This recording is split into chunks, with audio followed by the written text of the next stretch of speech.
We ended the last lesson on this slide. The slide discusses a stepwise approach for solving the select in passage questions.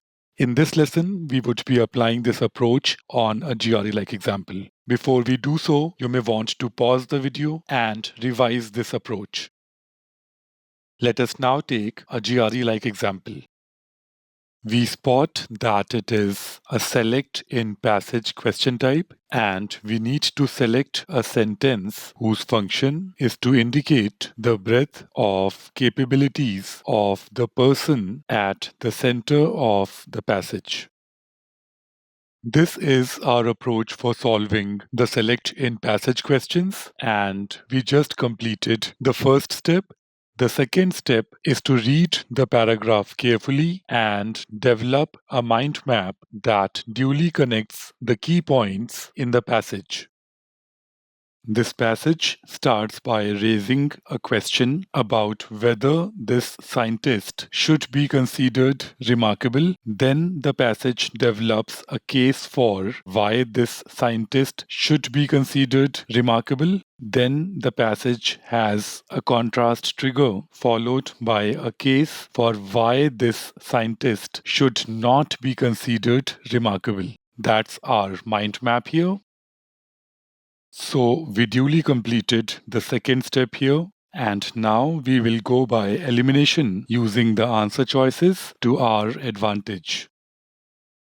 We need to select a sentence whose function is to indicate the breadth of this scientist's capabilities. The first sentence simply raises a question. It doesn't talk about capabilities. Even the second sentence does not talk about capabilities. We should hold on to the third one, the fourth one. Fifth sentence should be eliminated because it introduces a contrast. The next sentence talks about his limitations and not capabilities, whereas the last sentence does talk about certain roles that the scientist played. Therefore, this sentence, the next sentence, and the last sentence are the only ones worthy of consideration here. Out of these three, the last sentence is the easiest to eliminate because this talks about the scientist's capabilities more from the point of view of the limitations that he had rather than the breadth of capabilities that we are looking for.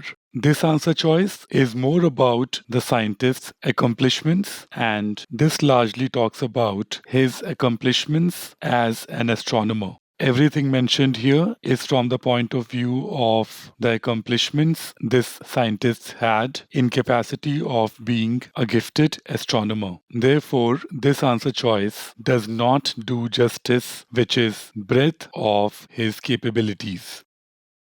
Whereas this sentence talks about his gifts not only as something but also as something else and something else. Therefore, this answer choice does indicate the breadth of this scientist's capabilities.